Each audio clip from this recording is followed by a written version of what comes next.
What up, YouTube? Welcome back to another episode of the Beefy Boys Breakdown, episode 119. We're going over UFC Fight Night, Blanchfield Andrade. Originally it was going to be Blanchfield Santos, but we ended up with a treat in Andrade versus Blanchfield. And man, this we're to the main card here. You can check out if you want to hear us talk about the prelims. That video is also on our channel. But we have arrived at the main card, my friend, and in a way, special main card for us as a show. We're the only people high on Blanchfield, but we were like Oh, early on we've the been train. riding the wave literally since our first fight. Like, I will Yeah, like ride that to the death of me. There are certain fighters we have ridden literally from start, like bottom to top. And there's certain fighters we've ridden too hard and fallen off of, and the train's derailed. I mean, Yusuf Zalal, good example, right? Like, we were super the high. best example. Yeah, it's an unfortunate example for us. But like, but like Jamal Hill, for your sake alone, yeah, yeah, huge on Jamal him. Hill. Yeah, I've been a Jamal Hill guy Me on in a Geary. Blanch. Yeah, you were always Huey and like Hamza. I mean, everybody was pretty early on Hamza, but I mean, we were extra early on. Rachmanov, we were fucking sold on from day one. Um, and that's what separates us. How other people talked about Blanchfield. We would talk about her like we talked about a Shemaev or a Rachmanov She or didn't get like that and respect. People slept on no, her. everybody be like, "Oh, nice prospect, talented, young." Like people would say nice things, but they would kind of like have caveats or kind of just go lukewarm with it. And we were I, fucking scalding hot with our takes. I will say to the UFC's credit, they obviously took notice because they let her get this fight against Taylor Santos, then obviously Jessica Andrade, but like that's a big step up. So they recognize the talent the same as we did. Huge step up. Yeah, I mean, I compare Blanchfield, whether it was going to be Santos or Andrade, this was very similar to Shemaya Burns Mm-hmm. because it was like we got to see him against the actual top level And and it like was like a confirm leap. It if was like all a of leap our from back in around number 10, where she is 10, yes, but being around 10. You know what I'm saying? That 8 to 13 range, and fighting someone in the top and five, like that's a big jump typically, unless it's 8 to 5. Anything bigger than that, 9 to 4, those are big jumps. yes, yes, ten to yes. three in this case. It was huge, man. But and we're gonna spend plenty of time on that. But first, let's get to this first fight on the main card. Legendary Hall of Famer Jim Miller coming in as a plus 190 dog against Alexander Hernandez, minus 225 favorite. Miller is older, 39 years old, but I'm not gonna lie, the plus 190 didn't bet this week. Would have bet this as a straight. I like me some Jim Miller just looking at it, and we'll get to it. But I mean, not necessarily wrong. I mean, fought performed well. This fight was awesome. This fight was a banger. Like I said, on a main card that wasn't the best main card. When we're knocking this main card, this fight's excluded from it. This fight was awesome. I agree with you. So we are going to end up talking a lot of shit on this main card. Spoiler alert. But this fight is not one of those. So stay tuned, because this fight and the final fight, so we kind of get bookends here, which is good, I Yeah. guess, for our sake. Bookends on the shit sandwich. And good for the UFC's sake from like a viewer perspective, right? Like gets my intrigue, holds me to the second fight at least, because I see a banger first fight. So even if the second fight's a snoozer, I'm like, okay, hopeful for the third fight. By the time I get through the third fight, I'm like, okay, we're co-main event, main event. Like I'm gonna sit through it, and then when the main event's good, it leaves me on a good note after the card. So Also, like, I got a theory here. Only reason Buena Silva wasn't the co-main is because they didn't want to have female two headliners dual and dual female women. co-main. When that was like the obvious choice here. Or worst case scenario, give it to Jim Miller before Jordan Wright. Yeah, Like, agreed. Agreed. Now we will but get to that too. We will get to that we too. will, we will. God damn it, we will. But we do have to start diving into this fight. So Alexander Hernandez minus 225, Jim Miller plus 190, like you mentioned. I love that value on Miller, and I think he backed up that number really well in this fight. Exactly. The first round, I thought all these rounds were close. I'll be honest. I thought they were all pretty close. I thought 1 and 3 were close. Two, I didn't have. I didn't have too hard of a time scoring round two. I thought round 1 and 3 were closer than two. Yeah, not necessarily hard to score round two, but still a good round where neither guy necessarily had the biggest advantage. All rounds were very competitive. Yes, like no guy was pulling Competitive, away. yeah, that's the right word. No guy was outclassing the other guy for sure, 1,000%. I gave round 1 to Jim Miller, man. I gave a lot of credence to those two head kicks he landed as like essentially the two most impactful strikes of the round. And seeing Jim Miller fucking throw head kicks is pretty fucking sweet. Like that's, you know what I mean? A guy known for a lot of his wrestling, some Oh big yeah, overhands, like UFC vet, kind of 40 old years school. old, Think he's not going to like adapt to have throwing the up. speed at that Yeah, age. that's what I'm saying. It was sick, man. Jim Miller head kicks landed on like a young prospect, not super young, and kind of a veteran now, but everybody's a young prospect compared to Jim Miller.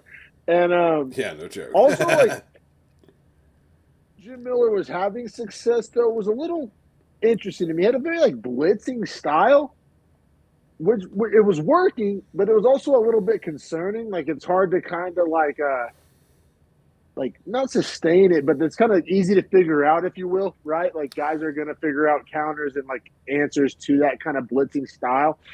Right, or they're going The to like, reason why I'm not that high on Dricus Duplessis. or they're going to figure it out and beat you up with leg kicks and keep you on the edge and not allow you to really keep your movement the same. Like you might get off the first 3 minutes, but by the time you get leg kicked 6 times and get chopped up, you're not able to blitz in that same way. Like there's plenty of ways around that style. I think that's kind of an archaic, primitive style. Which, like you said, the reason you're not hounding Dricus Duplessis, same reason that Miller, is what it is. UFC vet, great fighter, but I mean he's never going to be in the top 15 again. We just know that, right? Like we just know that. Well, you know what? I had gotten my hopes up with the 3 wins in a row. Nah. This would have been 4. This would have been not the biggest of the 4. I don't know. Especially not at lightweight, right? Lightweight's such a tough one to crack. Deep. It's so deep. It's so deep. You're right. You're right. Now, but, that being said, I scored it for Miller as well. Only one judge agreed with us. That's interesting. I mean, my notes are pretty Miller heavy. I did obviously Hernandez was having success. I'll be honest, I don't like what's the case for Hernandez winning those rounds? I mean, it was close, and he was. I just thought Miller had the big moments, like in a close fight. How are the 2 head kicks not the biggest moments? I agree. I saw it the same way you did. Obviously, now round 2, much better round for Hernandez. The pace, the pressure, that's really the speed and the youthfulness really started to kind of show itself. He's definitely the better athlete, the quicker, fast twitch guy. Also has taken fights at 45. After this fight says he's going to go back down to 45. We can discuss whether or not we think that's a good idea later. I don't know about that. Yeah. The guy's quick, right? The guy's quick. You can't fight. When you buy 10 tickets on Vivid Seats, you get the 11th the speed ticket free. advantage. He was touching up Jim Miller round 2. I said round 2 I thought was the clearest and easiest to score of the whole fight, and it was for Hernandez. The damage, the pace, the pressure. He's starting to bust up Miller a little bit, putting the hands on him. But that being said, Jim Miller, literally my notes just say Jim Miller scrapping. Like it wasn't, like I said, kind of blitzing, not uber technical, but he was getting his licks in. He was fighting back. He was keeping Hernandez on his P's and Q's. You know what I mean? It wasn't an ass whooping. It wasn't, can't say Hernandez was really pouring it on, even though I thought he won the round. Like it was competitive. It was competitive because Jim Miller's a dog. Yeah, so that's exactly how I saw it, is that Miller just never quit, kept throwing back, and was landing some counter strikes because he was honestly throwing in combos more than Hernandez was. Hernandez was throwing 1s and 1-2s, and that was kind of like, if Hernandez is throwing combos, I think he can get a finish in this fight, to be quite honest with you. You're right. Hernandez still has that kind of like mental jitters, like he's like Kyle Shanahan with a 4th quarter lead. Like you just don't trust it. You know what I'm saying? Like he just yeah. There's something about Hernandez where like he can't live up to like the hype they've ever put on him, and it's not even that much hype. That's like the saddest part of that story is like you're not like necessarily overhyped, but you do get like good pub, but at the same time, like I think he has a lot of like tools and skills. Well, ever since he beat Cerrone, he's gotten some crazy push. Well, you see the speed, right? You see a little bit of the power. You see the athleticism, the footwork. Like he can wrestle a little bit. Like it's like you don't understand like why this guy's not better. It's kind of like how I feel. Like it's like he doesn't put together striking combos. Like his one-off striking but it's neck up. It's neck up. Yeah, like I think he has the skill set. I think he just doesn't see the openings or trust himself to go for those openings. It's like the receiver that comes in running a 4-3 but just can't figure out like coverages and routes. And I also think he's gotten smoked in a fight or two before, and it's made him a little hesitant. You know what I mean? Little gunshot for Yeah, sure, man. I mean, Billy Q knocked him out in December. December. I remember that that wasn't fight. that That was long that ago. second round Yeah, finish. yeah. Yeah, that was a Blachowicz on That was awesome. Ankalaev. That But he was was winning the first round, remember? If I'm not mistaken, I'm pretty sure yeah, he was yeah, he beating the was. shit out of Quarantine. So Yeah, that's what I'm saying. He's Kyle Shanahan with the fourth quarter lead. Like, he'd be blowing leads. So that's why, like, even though he won that second round, what I'm getting at to bring it full circle is he looked fantastic in that second round, but nobody in the building, including both fighters, myself, not that I was in the building, but you see what I'm saying? Like, everybody was kind of just like butthole puckered, like waiting for Hernandez to kind of trick off the lead, especially against the guy like Miller. you know what? I see why he got so much push at the start. However, check this out. Yeah, like Olivier Aubin Mercier was like a big name back then. Went over Dariush, like The win over Dariush is huge. It's a UFC debut, 40-second KO. Francisco Trinaldo, especially in 2019. Like, that was a better win then than it is now. You But know look what at I'm that. saying? KO'd by Dober, KO'd by Cerrone, decision by Moises, KO'd by Billy Choked by Quarantillo, Moicano. choked by Moicano. Like, he loses to good people and beats the guys that are mid-level or lower. Yeah, 1,000%. Granted, maybe this is a note of this changing because we'll get to this third round here. Round 3 was an absolute war. Did all 3 judges give round 2 to Hernandez? Yes, which I did as well. Fair enough. Yeah, I did as well too, yes. And then in round 3, 10-9, I thought it was a war. I gave it to Hernandez. I don't know. The damage and the punches to the head. Now, Miller got that choke attempt in pretty deep at the end of the round, but kind of like if Then he the got nuts were cherries reversed and got ground and pounded to end the round. Like, it literally was almost like if he'd held him in the choke for 30 seconds and threatened it the whole time, I would have been way tempted to score it to Miller. a lot of people would have. I still like the damage more for Hernandez, but you're right. I mean, that's how close this fight was, right? Like a decision here, a decision there, a position here, a position there. Maybe have a different scorecard. But the scorecard we end up with is 2 judges going 30-27 Hernandez, 1 judge going 29-28, which is what we both did, which is, like I said, it's interesting. It's not the biggest thing ever, but it's interesting. Best win for Hernandez in quite some time. I mean, best win since the Dariush win, which was his debut and was 5 years ago. So, I mean, big win. I mean, I don't know what else to say. He said this is where we got to talk about it because he said in his own words he's going back down to 45. Now, that his being best said, win of his 2 best wins of his career were at lightweight. He has he's only fought once, I think, at 45, and he got knocked out by Quarantillo, but performed well in all fairness. I just don't understand. Now, I'm not saying he's going to get Caceres. He can't get a ranked guy because the Billy Quarantillo thing holds him back. Like, why get a good win at lightweight and then jump back down to a weight class where you just lost? That doesn't make sense to me. Like, when you have steam, why throw it away? I agree. I like, yeah. And it's just like, it would be one thing, right? This is where he fucked up. Because if he would have gave us a name and gave us a reason, it's like nobody cares enough to really put up a fight against it, right? Like, but you just, to say you're going back down to 45, but to not tell us why and to not have a name in mind, like, how are we supposed to give a shit? How are we supposed to think it's a good idea? How are we supposed to think that, like, takes you to some next level of your career? You just beat Jim Miller, one of the best 55ers ever. And you're saying, oh, I'm not a 55er. Like, it's just a weird move, right? And like I said, if he would have had a name in mind, like a Caceres or even somebody with a following, like, who's the guy that looks like Ben Askren? I'm drawing a blank. Hell, like a Charles Jourdain would have been good. Yeah, Charles Jourdain. Who's the young kid, though? The looks like Ben Askren, does leg lock. Oh, God. Chase Hooper. Like, I'm saying, like, funky. like winnable fight, decent, like, following, name value, whatever. Like, if he just would have told us a reason to give a shit that he's going to 45, I would have maybe been, like, able to be convinced. You know what I'm saying? But, like, just to say, hey, I'm going to 145. That's what I'm using my time to say. Like, yeah, like, you should totally care about that. And, like, I like, you didn't after tell a very me why, entertaining bro. fight too. Like, You know what I'm saying? Yeah, Like a over a time when legend. yeah, like a time when I was ready to pay attention, and they gave you a good push at 55. Like Miller has good wins at 55 currently. Like they're not slouches. So like if you get to take his spot in that run, like you're maybe one or two fights away from getting to fight for a rank. Whereas at 45, I think you definitely got to win two to even be in consideration.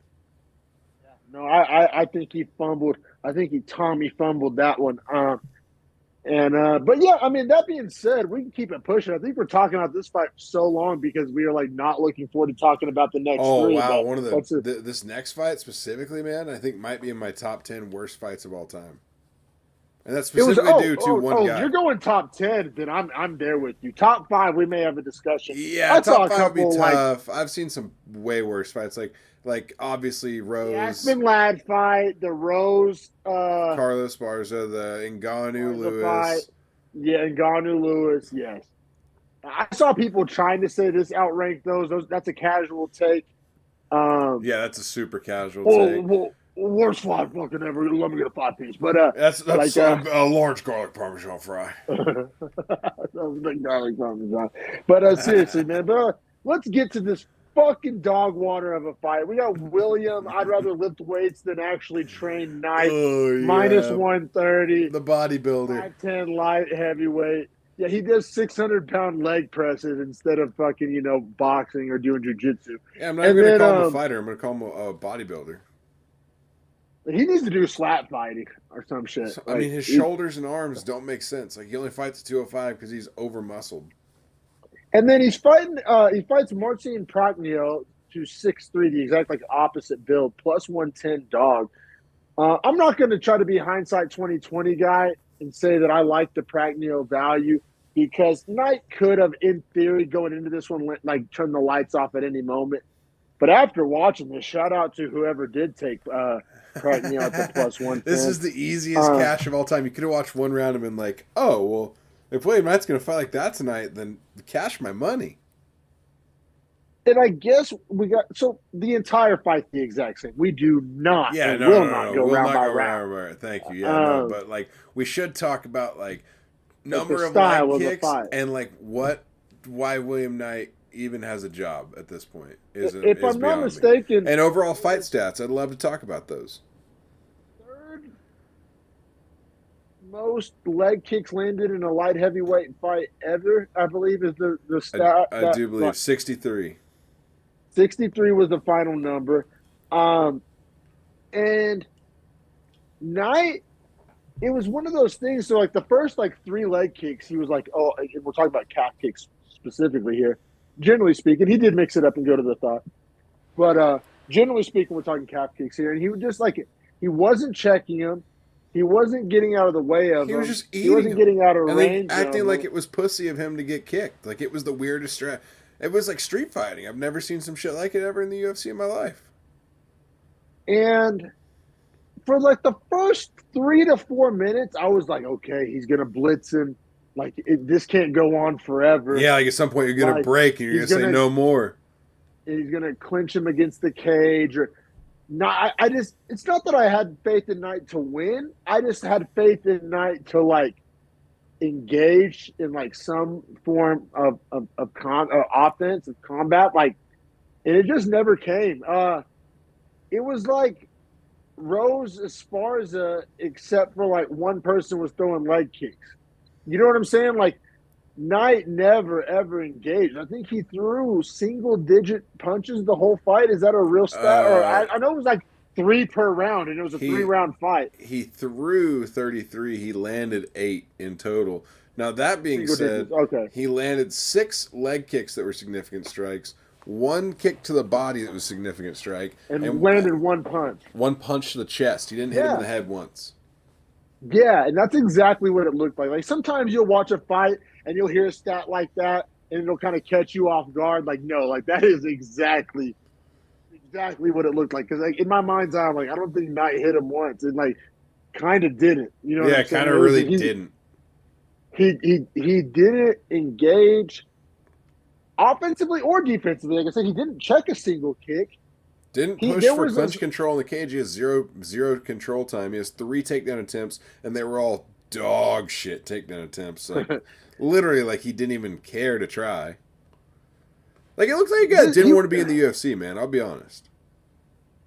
And it was weird. Did you see his little promo video that, like, the little official, like, leading into the commercial or whatever, that he was like, his whole premise, it sounded good, but it was kind of like a foreshadowing of what was to come. He was talking about how, like, it doesn't matter if you fail, just, like, say that you did it or some shit like that. Like, and that's exactly what it looked like. It looked like a guy who wanted to have a picture in UFC shorts on his Instagram or his Tinder profile and, like, you know, like, can say that he did it. But, like, he chases PRs. You know what I mean? Yeah. I mean, I played football with guys like that who, like, ended up liking, like, you're supposed to, like, in football, I mean, being a football player, a big part of it is lifting a lot of weights. However, it's doing so with the end goal of being better at the sport of football. Yeah, right. Like, transitioning into functional strength. That's why I actually struggled when I quit playing football. For 10 years of my life, I thought I really loved lifting weights. I actually didn't at all. I just, like, wanted to be good at something. Like, I going to 24-hour fitness and doing this does nothing for me at all. I super, like, I can't do it. That's why I started skateboarding. But anyway, like, word. That being said, like William Knight's the opposite. He's that guy that, like, fell in love with the bench presses and the curls and, like, with like losing this bigger end game. You know what I mean? He doesn't see the forest through the trees. He's just obsessed with trees. Like, you know? He's just obsessed with trees. He's just a little autistic for the trees. Dude, he just literally looks like he just pulls power lifts all day. Like, he looks like he wants to pull weight, and it looks like he would rather do that. And he talks about that on his Instagram.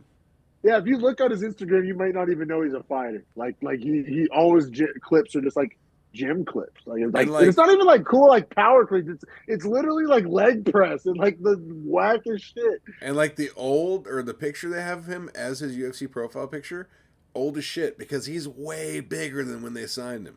And like I think that's a problem too, is like he's so focused on gains in the gym, it's making him a worse fighter. And also, like, how is he passing USADA? I mean, I know he's not getting any supplements that are like GNC or like bodybuilder certified, because those are all illegally packed. What? And he kind of snitched on himself. That's another thing in his promo. He was like, "Yeah, I think in between fights, I'm gonna start doing some bodybuilder competitions." I'm like, dude, you're fucking snitching on yourself right now. You're gonna do those clean? No, you're not. They don't even exist. So we'll see for William Knight, but like literally escorted. No, we won't. We won't see for William Knight. We're gonna see him on UFC roster watch. Oh yeah. By the way, shout out to UFC roster watch, the best Twitter follow, because as soon as someone leaves the USADA testing pool or enters it, we fucking know about it. Which means as soon as he exits this pool tomorrow and they make cuts, deuces, William Knight. Throw those twos up for you, buddy. Because honestly, man, he doesn't deserve a place in the UFC, and that's crazy at light heavyweight, because that's not a deep division. If this is bantamweight and I was cutting a guy, well, shit, there's so many that, like, I get it. Oh, there's world class fighters that get cut for sure. Like Sadyukub Kakhramonov got what cut. The fuck was he's a good fighter. Yeah, he's a good fighter. I think he's 2-2 or something like that. I think he's a little loud on Twitter. I think he's a little too loud on Twitter. He says some controversial shit. He does. I love following him on Twitter, and he's cool. We've gone back. He's cool dude. Yeah, cool dude. Says some controversial shit, but cool dude. But yeah, man. So I mean, good on Pragnio. Like the amount of discipline. Like I've heard people trying to like to not chase. As like, yeah, to not chase, to not lose focus. And I thought the same to lose focus. I thought the exact same thing. He just stuck to the game plan. I mean, we see world class coaches. I've seen Bill Belichick like lose focus and get off of a game plan, or like world class Steve Kerr, to maintain and just do what's necessary to get the win. I don't have a negative word in the world to say to Pragnio. That's why I have a hard time putting this on the Lewis and Ngannou Rose as far as the type of list. Not that it shouldn't be. I'm just saying it's through no fault of Pragnio. Like. That's why I said. And he was throwing 10, head kicks too. 5. Like a couple of those head kicks landed. Like he would mix it up a little bit. Let me ask you this, and this is what made me ultra salty. was William Knight kept looking at Prachnio and like motioning to him and like making faces at him like, are you gonna fight me or are you just gonna keep kicking me? And my response to that is, if I'm Prachnio, why the fuck would I stop doing this? I'm winning. Dog it's walking. your That's like somebody looking at Steph like, oh, you're really gonna stay way back there and not try to come dunking on me, like right, like bitch, come do that in the lane. Like he's like, well, I'll just shoot threes and get more points. Like I don't know what you want. Yeah, that's literally what happened. No, I agree, dude. I agree. Like it was just making me salty. Like a baseball player, like, oh, you're just gonna keep striking me out with curveballs. Like throw a fastball down the middle. Like throw me a 97 down the center. You're like, 0-2. Like no, motherfucker, right now, you can't hit a sinker or a changeup, so I'm just gonna keep hitting you with off speed. No, exactly, bro. No, and like it also came across as whiny. Like it wasn't cool, like a Nate Diaz taunt or like we've seen people pull it off and look cool doing it. This was not that. It was like whiny. This was like a. Bro, quit kicking me, like, fight me like a man. And it's like, learn how to fight like a technician, you motherfucker. You're in the UFC. Yeah, like, this isn't power slap. You know what I mean? Like, yeah. God, no, man, I agree. I'm extra done with Knight. Never really was not done with him. You know what I'm saying? I was never, like, really in to be done. So it's like, we've seen enough there. That kind of, like, freak show, sideshow has kind of gone on long enough. Let's keep it pushing to the next dog water fight. I'm pretty controversial in this next fight. I'm not gonna lie. At least it's going to be fun to talk about. Unlike the last one, we got Josh Parisian plus 215 fighting Jamal Pogues, making his debut. I remember his Contender Series fight. Interesting guy, big personality. Really cool story, cool message. Elite athlete, you could say, especially for a heavyweight. Minus 255 favorite. That being said, like I was expecting like this fight to be exciting. I was expecting fireworks. I was expecting somebody to go to sleep. It was not that. It was not that. Yeah, not big shots on by either guy necessarily. So either. that's what with another thing that made this fight suck was William Knight Prachnio. I wasn't excited for it. So yeah, it sucked, but like it couldn't really let me down. You know what I'm saying? Like this fight, I thought I was like, I'm not gonna. I mean, I was like medium hype. I'm not gonna exaggerate, but like, I thought this fight was gonna be entertaining. Especially, I was like, okay, we just watched this bullshit. Like, we got some heat coming up. All right, news. Yeah. Once again, another kind of snoozy fight. I mean, Pogues gets the 2 takedowns, and gets leg kicked. That's about the story of round 1. He landed a head kick, which was kind of impressive to see a guy like Pogues with a limited fighting background land a head kick. He got 2 takedowns. You know why it wasn't 1 takedown? Because he couldn't keep Parisian down. Right. And now that was a theme of the fight. Like the takedowns would be like highlight worthy, like NFL, like Ed Reed tackles. Just like couldn't do shit with it at all, no ability to ground and keep pound or control or sub attempt. So like, why is a guy who has no submission game and no control game for takedowns? After the second or third takedown, even though they were working, I was like, stop, dude. Like you're wasting your energy at this point. Like just get one to solidify the round for yourself if you're going to evenly strike with him, which the striking was mostly even, if not in Pogues' favor that round at least. I thought he had bigger moments on the feet, which were few and far between for either guy, but he had more of them, which was like 2-0. Soccer scores here. So I gave it to Pogues 10-9. Yeah, for sure. Round 2, much closer. I thought it was harder to score. I thought round 1 was the easiest to score. Clear for Pogues, even though it wasn't perfect. Round 2 gets a little murky because, like Parisian, like I said, he's getting up from these takedowns quicker and quicker. He is putting like a little pace and pressure together. It's not like uber effective, but it's output, it's offense, right? And then, but Pogues, the takedowns were big, kind of slam, they did jump off the screen. It is hard not to score them, positively, even if he didn't do shit with them. And I thought Pogues landed like 2 to 3, like clean left hooks, like counters. He was countering Parisian with the left hook. And they were landing, and they were quick, and they were hard. Parisian ate him. Really dying on a hill here. The Pogues, it was a very close round. I also had it really close. I had it 10-9 Parisian. I thought the Pogues was slightly ahead with about 2 minutes to go. Thought Parisian closed the round out stronger. not by the best margin, but stronger. Yeah. So I was in my head. I said pretty much coin flip. So I went to Parisian for just closing stronger. Yeah. Yeah. They said definitely don't even hate that. Not rolling out a hill here. How'd you see round 3? So round 3 is, it might be where I'm a little controversial here. I thought it was close, but it wasn't really necessarily close in like a damage kind of a thing, right? It was like a damage versus like a takedowns and control battle, right? So I thought Pogues controlled where the fight took place, got more takedowns, had more control, but I also thought Parisian did more damage in the round. I ended up scoring it to Parisian, but I think in hindsight, after I watched it again, I'm kind of crazy, and it's a Pogues round. You want to hear something? I scored a 10-9 Parisian.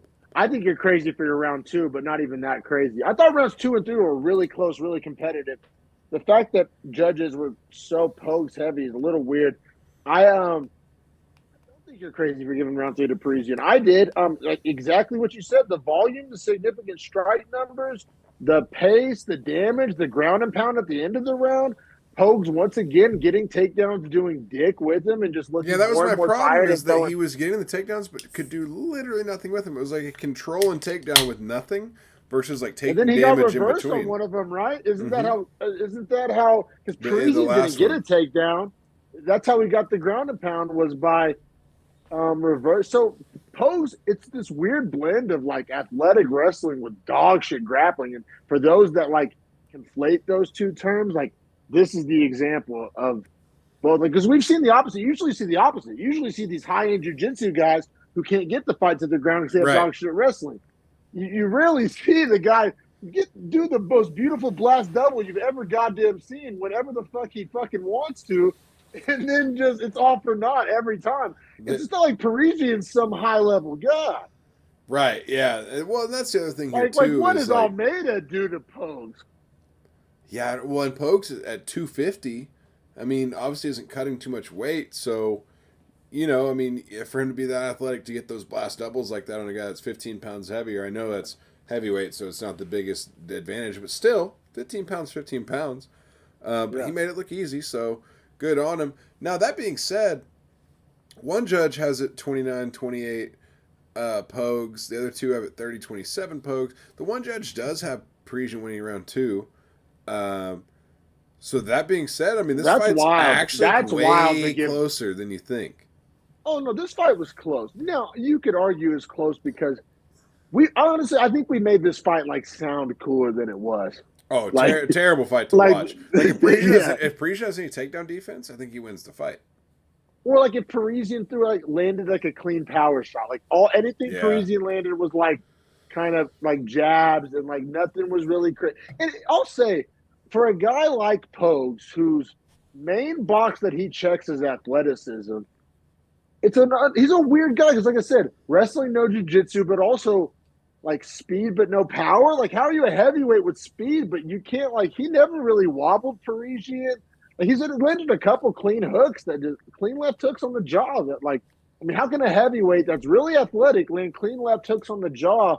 And I mean, Parisian's a tough dude, a big guy, but I mean, I don't know, bro. Like, the lack of power kind of jumped off the screen if we're talking heavyweight power for a guy who like hangs his hat on athleticism, right? I think the lack of power from both guys was outstanding. Yeah, but we expect that from Parisian. Pogues is like, hey, I'm an athlete. I'm a plus athlete. Like, explosive. Like, how are you explosive plus athlete heavyweight with no knockout power? That's a rough combo.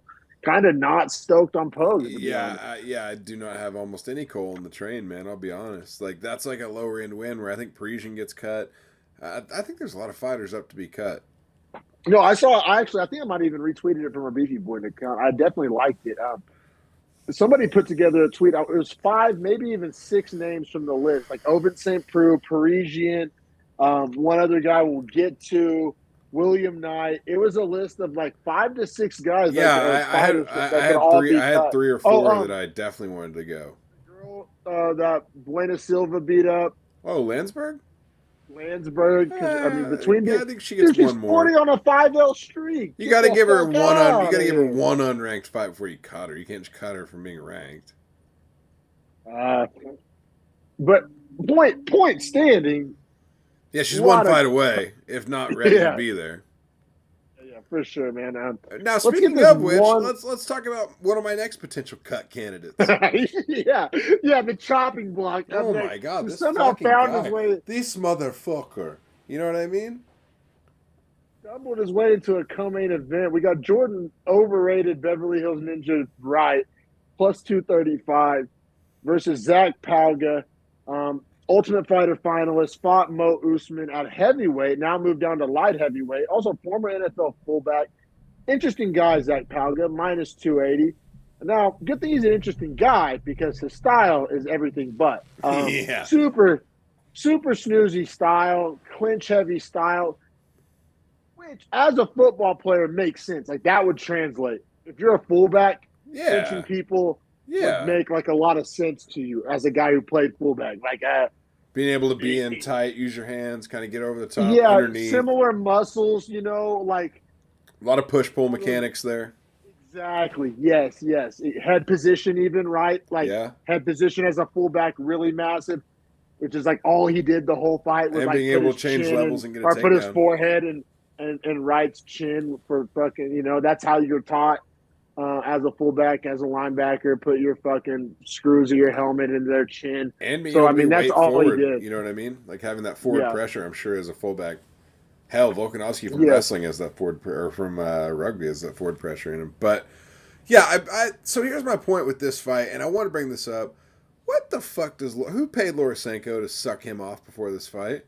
She was talking about how she loves watching Jordan Wright fight, blah blah blah. Now, granted, she's not the first one, bro. I honestly feel like we're like no sense. Like, I don't know. I mean, he's a nice. First off, he's definitely a nice guy. So I'm sure he was very nice to Laura in all their interviews and fighter interviews and stuff. What a cuck. What a beta male. Easy there, Andrew Tate. But like,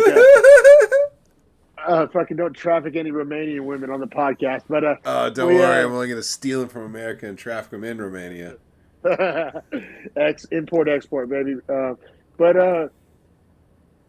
I mean, you're right. I'm gonna kind of stick up for Lorisenko because I like Lorisenko, and I'm sticking up. I'm not saying she didn't do that. I'm saying she's not the only one to do that, and it also baffles me. Like, and it's not just her. Like, it's the push he gets. Like, right. I think this is his second co-main. He's been in a co-main, or he gets good card placement.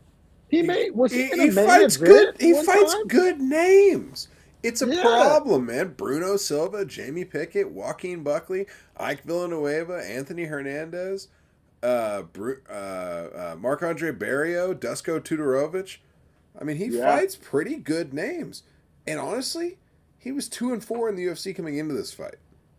And he gets finished in every fight. He literally has lost his other 4 fights in the UFC before this by finish and won his other 2 by finish. No, I agree. And also, as a bettor, man, you got to love that minus 280 as like a parlay builder because Palga coming down from heavyweight, Jordan Wright used all his mic time all week to talk about how he wished there was a 190-pound weight class, which even if there's like a legs for that argument. That's like, the dumbest shit I've ever heard. It's not a bad 4 more pounds. But, so, like, don't. So diet 4 pounds off of your life. 195. I'm sorry, 195 to like his credit. He was saying there needs to be a 195-pound weight division. But hey, bro, how about you don't say that before you fight a guy coming down from heavyweight? Like, you can feel that way. Like, so he's maybe not wrong. Like, maybe that would be a badass division to have. And maybe there are a lot of tweeners who it would make sense for. But what I'm saying is, now's not the time to bring that up before you fight Zach Palga. Great point. That's a great point. And I mean, that's kind of how this fight plays out. And on my scorecard, at least, it was a size thing. It was all size. So let me ask you this, just blatant question, because I think the story of the fight is that Palga bullies him in the clinch, lands big elbows over the top, does huge damage with the elbows. Credit, yeah, we were saying snoozy and all that, which it was a little snoozy, but the damage was there. It was there. And then every time Wright would like go in, he would just get tagged up for it because he was just so damaged by like the late second to third round that he was eating shots going in because he was slowed down and like just also, so battered. And he also was a psychopath moron. Like, he was like smiling and being weird. I was like, get this guy out. Yeah, like that's what also made it so snoozy was because clinch isn't always snoozy. clinch when a guy's not trying to escape the clinch is very snoozy. Like he literally wasn't fighting for underhooks. He literally was just throwing these little half-ass knees up the middle and then would get kneed like twice as hard as he need Palga. Yeah. Every time he landed a knee on Palga would be like, cool. And then do the exact same thing, but way harder. One. Yeah. Yeah. And then drop a bow over the top. He never really tried to turn. I think there was like 2 or 3 times where he turned Palga off the cage, but then would just re-engage in the clinch. He never used, like, you think a guy, okay, kind of traditional martial arts base, like Jordan Wright, he's known for his kicks. You think he'd be throwing some side kicks, some teep kicks, like keep him off you, right? Like Cyril Gahn did. Fight at distance. Use your technical striking. Like kind of like a Gahn to Avasa kind of strategy, game plan, right? Yeah, beat him up a little bit Body and then type. Move in.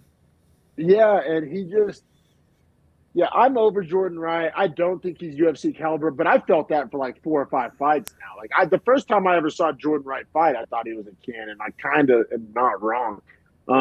He does get a weird amount of push. Oh, dude, he's on some Sam Alvey type tapology red level. Oh like, yeah, no, this is his 4th fight in a row that he's lost. The 3 before this were all by finish, and he hasn't had a win since May of 2021. He's about to be 2 years winless. 4-0 streak. Wins over Ike Villanueva and Gabriel Checo. I mean, Ike Villanueva. Checo's LFA. Checo's LFA. Yeah, that was the LFA. Who's after that? It was like before Checo. No, he has one after that. He won. It was Checo, then Villanueva. Oh, and then Pickett, Jamie Pickett. Yeah, he beat Jamie Pickett. Yeah. Jamie Pickett, kind of a sus skill set. He's he's getting fed to the nickel man.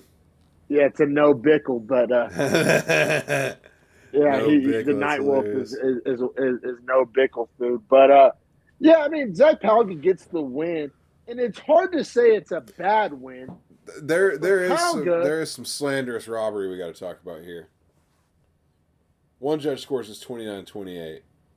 Yeah. What round did they possibly fucking give him? I'm glad you asked, because it's round 2, and I have no idea. You could have named any of these rounds, and I couldn't have told you which one. Like, you just asked me, like, which round did they give him? I don't fucking know. It was. They gave him 2, though. Yeah.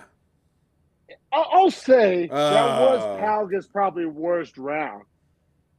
I mean, it wasn't Wright's best round. Like, I don't know, like if that makes sense. Like, that was the round where Palga did the least. Because in round 3, Palga got the knockdown.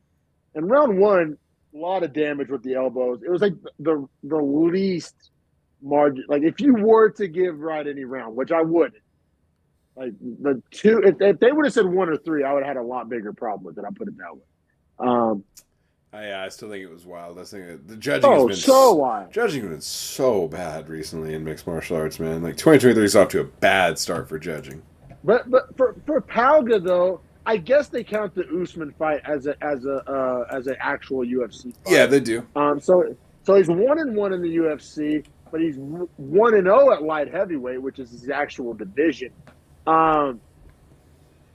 First fight in the division was a co-main event. Whether it should be or shouldn't have been is a different conversation. It was. So it's hard to say it's a bad win for Palga, even though there's an argument that it's a bad win for Palga. But co-main event, I mean, rightfully or wrongly, I somewhat of name, I guess, if we want to go there with Jordan Wright. And smart game plan. He did what was going to get him the win.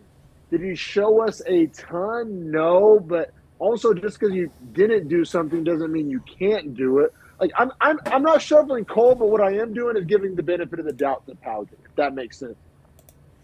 I don't know. It feels like some coal being shoveled here. No, but I understand.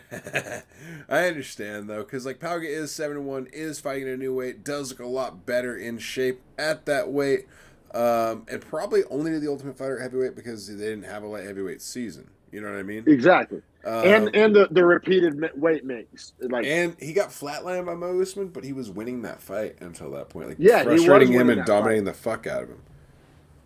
Well, yeah, no, 1,000%. So, and like I said, and light heavyweight, I mean, not the deepest division. We talk about it all the goddamn time. Like, Is there a world where he clinches up Justin Jacoby and drops some bows on him? Like, that world exists. Like, it's not like Oh yeah. unfathomable. Oh You know what yeah. I mean? And I think that's the biggest thing for Pauga is like his power and strength at this weight class, along with his 6'2" frame. Like a heavyweight, that's this might be honestly like a medium sized guy. But at light heavyweight, that's like a bigger kind of guy. Like 6'2" to 6'3", 6'4", 6'5", your biggest guys there. Yeah, totally. Yeah, man, fucking AirPods batteries running low. We'll keep it pushing to Blanchfield on Andrade, man. Like I said, big moment for the podcast. We've been on Blanchfield's hype train for the longest since her debut. Big Blanchfield fans here on the Beefy Boys breakdown. It was originally supposed to be against Tyler Santos. Santos pulls out. They sub in on Andrade late notice. Just so many like variables and wild cards here that like I did not know how to feel going into it. Even as the biggest Blanchfield fan, I literally know I still didn't know how to feel. Andrade, first off, world class. Second off, like the late minute, yeah, it's last minute for Andrade, but it's also last minute for Blanchfield. And Blanchfield's such a young fighter that could mess with a young fighter more than a veteran like Andrade, who's probably done last minute fights before. Yeah, no, I agree with you. And I also think that for Andrade, I mean, credit to her for stepping up to be this replacement fighter. Now, do you think it's a poor decision on her part to take this risk? Here's why I say no. She took this fight at flyweight. This has zero impact on her contender status in the strawweight division, at least in my opinion, and at least I think it should not. So that's why I say not risky, because it was like all win. It was all reward, no risk in my opinion, because all right, she wins this fight, she gets to maybe fight a Shevchenko, or she's in the mix at flyweight. But if she loses this fight, in my opinion, should have zero impact on like her strawweight ranking, her strawweight like status, her strawweight contendership. That's how I viewed it. Well, strawweight being, I'm not going to say a weaker division because I don't think it's necessarily weaker than 125, but I think her skill set and her strength and power are so overcoming at 115 that like, yeah, I do think her future's brighter there. I just think it's crazy for her to like, Santos #1, so obviously they're giving Blanchfield a crazy push. I mean, 10 versus 1, that's a crazy jump. So 10 versus 3, not even as crazy as what the UFC originally proposed and wanted. And essentially, you can argue that Santos Blanchfield has to be a title contender matchup. Like, whoever wins that has to fight for the title next, you'd have to say. I agree with that. But am I crazy for just thinking that, like, Andrade is more, like, tested and proven at 3 than Santos is at 1? You know what I'm saying? Like, that's kind of how I feel, too. So that's what I'm saying. Like, this was a big deal, I thought, for Erin Blanchfield coming into this fight. And I think, totally. I think statistically, this fight was super close. Now, how it plays out, I don't think it's that close. I think it's pretty easy to score. Round one was insane. Round 1 was a war, and nothing that we thought was going to happen happened.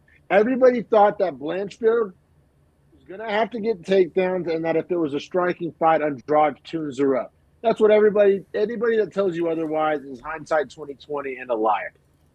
Neither of those things happened. Blanchfield was 0 for 3 on takedown attempts, which shout out to Andrade. That's what I was nervous about. Hard to take down. Super athletic. But then Blanchfield proceeded to outstrike her. I was going to say she was like 15 for 15 on 1-2s down the middle. She's fucking piecing Andrade up down the middle. Blanchfield can strike better, like outclassed Andrade on the field. Actually, see, this is where I'm stroking off Blanchfield. She didn't outclass her, but could strike with her and could outstrike her on the feet. Yeah. Who the fuck saw that coming from the best grappler in the division? I think Andrade was surprised too, because Blanchfield, as the round progressed, it progressively the gap was like closing in the striking battle. I thought Andrade was starting to get the time a little better. Now, with that being said, that was meaning her more respect to the striking, which was going to open up that takedown. We've never really had to see Blanchfield's chin tested. She checks that box Oh too. yeah, she checked it easy. Like 8 shots, no problem. Dog. Yeah, dog. Like literally ate him, no She's just problem. been walking through people. It's the same thing we learned about Hamzat in the Gilbert fight. That's why I keep making that comparison. We had never seen Hamzat get fucking decked in the nose before. You know what I'm saying? And like, well, we saw it, and he passed that test. Or Like, hell, even Blank, O'Malley on, good example. Like O'Malley had to fight someone that was technically really good and rocked him once. yes, very true. Very good comparisons. Actually, the O'Malley Yan fight, like, that's the comparison for this fight, 10 versus 1. You know what I mean? Yeah, feels Former very champ, similar. Like, and they very want similar. the young one to come through and like be that person. Also, is Blanchfield a DWCS? Great question. Maybe I want to here. Really easy to find out No, real she's quick. not. She's a former Invicta fighter. Okay, that makes sense. Now, is the Sarah Alpar fight? Is she the one that she is the one that broke Sarah Alpar's nose and had the bloodiest war of all time against her? What Yeah, a so savage! That was her first fight in the UFC. Holy shit! cold-blooded too, because she doesn't look cold-blooded. Like her interviews aren't cold-blooded, but like literally in the octagon, she is a fucking just snake. Just like no emotions, no sympathy. She has really good fights outside of the UFC as well. Has a win over Kay Hansen in Invicta in 2018, which also shout out Kay Hansen on Twitter. If you don't know what I'm talking about, follow her. You'll find it out pretty fast. Has a split decision loss to Tracy Cortez, so not terrible. Has a KO victory over Victoria Leonardo, who we've seen in the UFC. Beat Brogan Walker, who we've seen. Yeah, on Ultimate Fighter. Yeah, so she beat her in Invicta, and then debuted and has beaten Alpar and Maverick by unanimous decision, and then tapped out McCann and Aldrich coming up to this fight, and honestly beat the fuck out of Molly McCann. Like, that fight wasn't even competitive. It could have been stopped way earlier than it was, and that's a first round submission, 3 minutes 33 seconds. 3 minutes 37 seconds in, if that tells you anything about it. Like, she dominated her. So coming into this fight, I see why the UFC put her against number 1 originally and number 3 afterward. And shout out to Andrade for stepping up, but like Blanchfield proved why they gave her that opportunity here, man. Bro, I'm like the biggest Blanchfield nut rider I know, and she exceeded my expectations. Like, how is this possible? Well, like, how is she better than I thought she was? Let's talk about to the finish. The second round, yeah, the second round, because she sets it up so nice, man. Kind of goes into the striking exchange again to start the round, then gets on the clinch, and then gets the nice inside trip. It was such a nice takedown. Immediately, and then goes straight to side control, right, and then gets onto the 3/4 mount and rolls to the back on Andrade, and then pretty much doesn't have the legs in at all as Andrade is trying to stand up, and like jumps on the back and gets the legs in as she gets the arms locked. It was like everything all at once. Andrade, what Andrade does to other people. Mm-hmm. Like literally Anaconda style, just snaked on her. Nuts. And also, like, I don't, like I said, get into the minutia of the X's and O's that often, but like something like, is Blanchfield the best like side control fighter, men or women, in the whole UFC? Well, it's diverse. She's super diverse with her attacks. From that position specifically, though. Right. That's what I'm saying. First off, the ability to get to side control almost every fight. That's not an accident. Well, she oftentimes gets takedowns into side control. Like, she's really good at that. Like you referenced earlier in the podcast in the prelims, like being able to get the takedown and have good jiu-jitsu is obviously one goes with the other, you know, and be able to have a chin and be able to outstrike Andrade and be able to sub Andrade, dude. Like, well, look out, Shevchenko. Fuck Fioro. Not Fioro. I like Fioro, but Blanchfield. Santos fumbled the bag. Shouldn't have pulled out. You're getting skipped in line. Sorry about it. Well, with the way the weight class is structured and the way Valentina has been winning, too, like, sorry about it, Santos. We're not clamoring for a rematch near as much as we'd like to see the fresh young blood that just had a dominant performance get that shot. So, and Blanchfield was smart enough to call for it. She said, I want the winner of the title fight. Sucked all the life out of the Grasso Shevchenko fight, because I don't know a single UFC fan that's like agrees with that matchmaking. Right. That like right. We don't even want to see Grasso fight now because we're like, oh well, the better girl not is the obviously second not best fighting fighter for the fight. Yeah, is not fighting for the belt. like Grasso could beat Santos. That's what I mean. Yeah.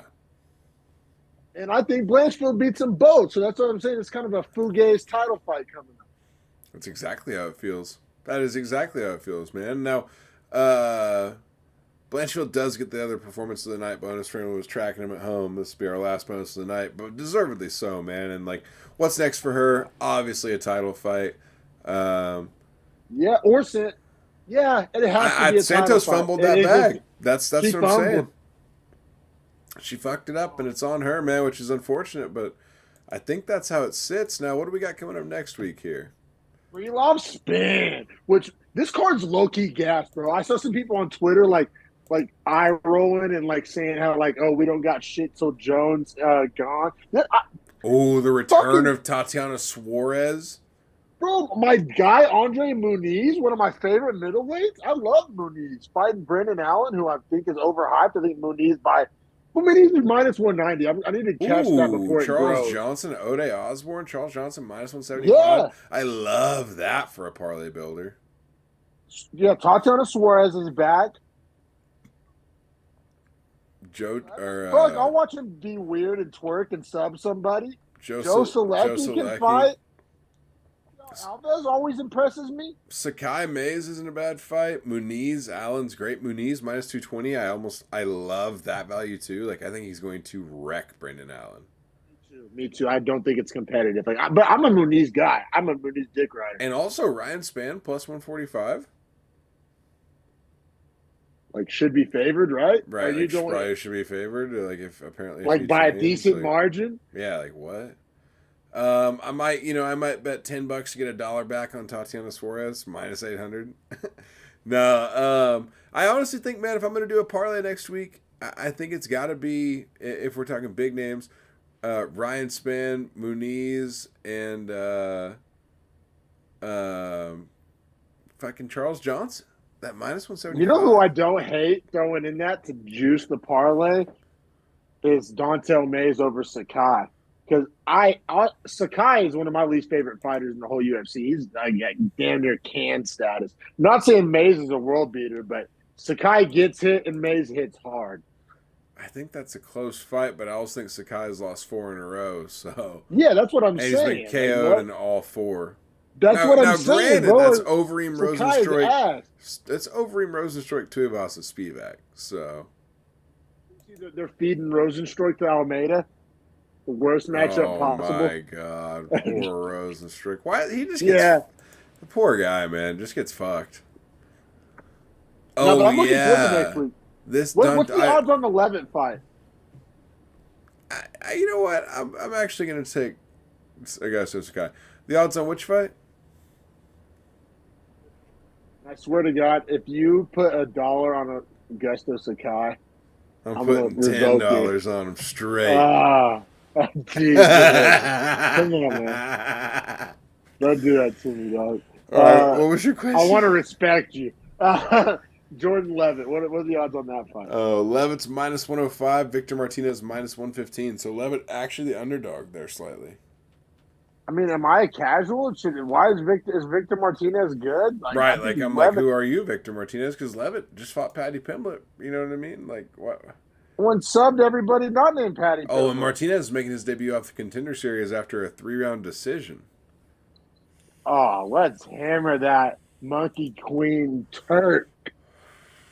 Oh, and Victor Martinez has a loss to Eric Gonzalez, who's fighting on this card. Yeah, I like that. I like that Monkey King money, that Monkey King dog money. Yeah, and Martinez has been fighting for 12 years. He's 31 years old. He's been professional fighting since he was 19. That's a lot of fighting. Yeah, I like me some Levitt there. I like me some Levitt too. Hey, we might have some bets to make next week. No, I think next week's a good betting card. I think it's juicy too. I think Vegas is sleeping on cards like these. And I think, could Krylov beat Spann if Spann doesn't show up? Of course. But if Spann shows up, I'm sorry. Like, if Span shows up, I mean, it's not competitive. Well, do you think Vegas might be sleeping on it a little bit because a week after we get Jones gone, and that's where all their money and action is going right now? Like, that's what they actually care about. Jones right now minus 155. There is that, but there 130. is also in Span's the last time we heard from Span, literally, because he doesn't do social media.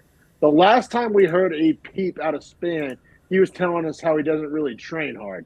So, like, I think that factors in. Yeah, I mean, yeah, it's which span do you get? That's fair. Let me ask you about some of these title fight odds. So, John Jones minus 155, Cyril Gane plus 135.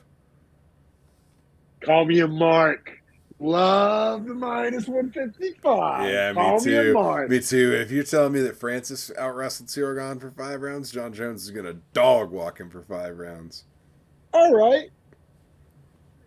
But also you mean to tell me Cyril Gane's going to kickbox John Jones for 5 rounds? I don't think that's gonna work either. Like the most creative striker in UFC history? I mean, that's probably a stretch. Oh, you you might be on your juice with this one. Derek Brunson, Duplessis. Derek Brunson plus 200, Duplessis minus 240. That's a cardio thing. The Brunson by decision right there. I'm going to bet my rent money and use the winnings to fix my Hyundai, which costs $5,000. I'm going to Derek Brunson. All right, yeah. Did Duplessis kind of out wrestle a washed, and I do mean washed, Scouser? Yes. Darren Till, sorry, name escaped me. But is he doing that to Brunson? I mean, unless Brunson is truly washed, because Cannonier made Brunson look washed, and Brunson is old himself. So that possibility does exist that he just gets like he's not the better man, like he's not the one in his prime. You know what I'm saying? Like it may just catch him at the right time, up, way down. I still like Brunson. I'm just saying I'm kind of like rationalizing Vegas's odds there. The last time we saw Brunson, he looked like shit, and he's only gotten older, and he hasn't been active, and he's talking about retirement. Dude, this card's so loaded with names. Let me just give you some of these names real fast. So we got Neil and Rachmanov. Obviously, oh my god, what are the odds on that? Rachmanov minus 430, Neil plus 350. I low-key don't hate the Neil just like tossing a little 5 scheme on it. You know what I mean? Just getting back $20 on a fiver. Hands of steel is real. He's dangerous. Yeah, right. Could touch him up, sit him down, hurt him, win the fight. I definitely could see that. But if it goes to the ground at all, you got Bo Nickel minus 1,500 making his debut against Jamie Pickett. That's that's disrespectful, bro. Like, no, it's not. That's accurate. It's accurate, yeah. Unfortunately, Jamie Pickett is not that guy. You have Jalen Turner versus Mateusz Gamrot. No odds on that released yet. No odds. No official Caesars. No official Caesars. We do have online odds at plus whoever's the dog. We got plus 140 on Jalen Turner, minus 170 on Gamrot.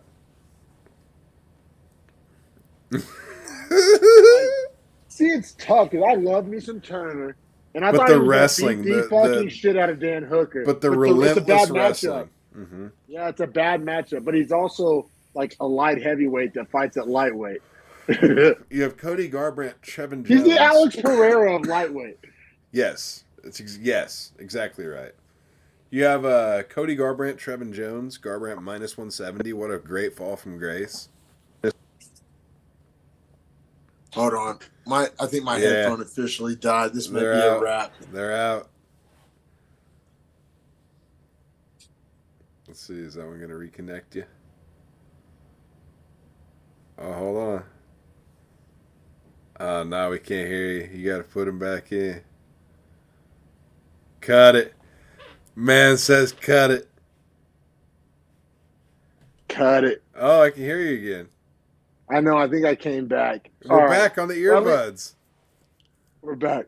All right. What was the last question? We only have 3 more fights I was going to ask you about.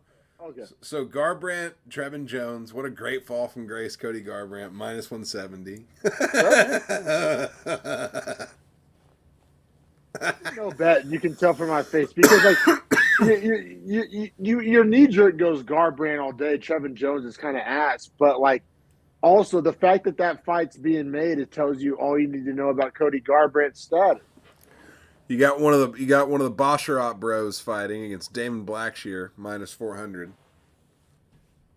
Yeah, I mean, honestly, parlay builder. I'm a Boscherot believer. And then you also have Ian Gary fighting Keenan Song, who I don't even know who that is, but Ian Gary -500. This Ian Gary build's super slow. Well, because they can't do it fast because he's not the real deal. I agree with that. But, like, they got to figure that out. They got to figure that out. You know what I mean? He's at welterweight, right? Yes. See, that's the thing about Ian Gary. He doesn't have enough fucking, like, umph to be a welterweight. You know what I'm saying? Like, the welterweight grapplers are insane, and the welterweight strikers have real power, and he has kind of neither. He's kind of, like, above average at everything, but, like, welterweight's full of specialists. Right, yeah, where, like, you kind of got to be real good at something. Yeah. Like, what is all right, you say striking, right? He probably gets outstruck by Wonder Boy. He probably gets outstruck by Kevin Holland. He probably gets hell, I think Ian Gary gets knocked out by Buckley. Yeah, I agree with you. Probably gets knocked out by Buckley. That's probably a fun fight. Or Kevin Holland, Ian Gary's a fun fight. Holland, that's what I'm saying. He's like, and it sucks that we're talking about Kevin Holland that way. That's my guy, but it is what it is.